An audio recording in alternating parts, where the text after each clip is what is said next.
Good morning, Dr. Eric Klajinsky here, Fanwood Back Relief Center. Today we're going to talk about ways that you could possibly help reduce the risk for developing carpal tunnel syndrome, or if you do have carpal tunnel syndrome, things that you can do to help prevent it from getting worse or lessening the symptoms. So let's talk about that. But first, carpal tunnel syndrome, for those who don't know what it is damage to the carpal tunnel here, where the tendons, the blood vessels, the nerves run through this tunnel in the wrist here, and it can cause pain into the forearm, into the hand, into the fingers.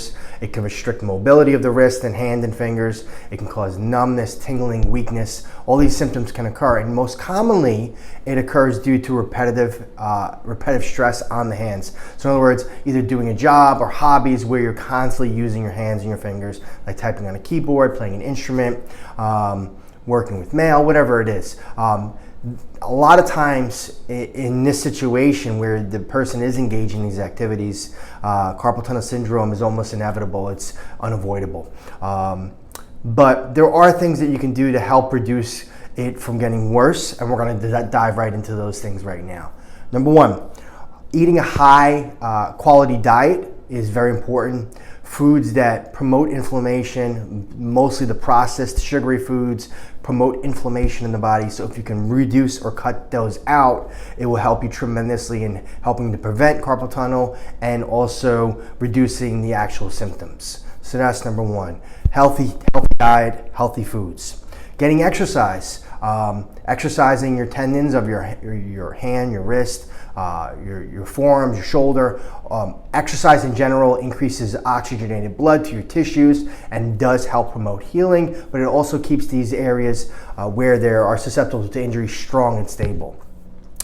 Smoking hinders the ability to get the proper delivery of oxygen and nutrients to our tissues, to the areas that need healing, and if you're smoking, it's going to hinder your ability to heal, and it's going to compromise that. Managing chronic diseases. Conditions that affect hormone levels like diabetes and hypothyroidism have been linked to people developing carpal tunnel syndrome or their symptoms getting worse. So keeping those chronic diseases under wrap, making sure that you have to, if you're taking the right medication or you're doing things to help reduce those symptoms or those metabolic conditions even existing. Activity modifications. So we talked about before, frequent use of the arms and the hands. If you can reduce that or ergonomically position your workstation where there isn't a lot of stress on the wrist, on the carpal tunnel, that's very important. The more relaxed those tissues are when using them repetitively, the less likely they're going to get injured and develop those symptoms.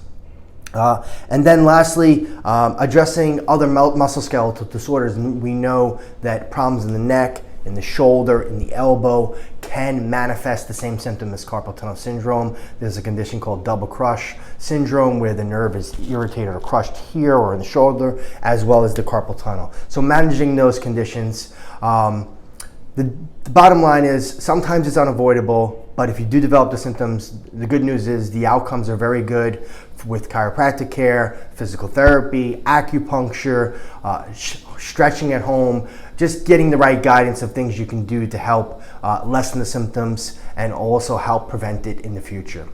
Any questions about this? If you're suffering with carpal tunnel syndrome and you'd like to get help, give us a call, shoot us a message. We're here and happy to help you.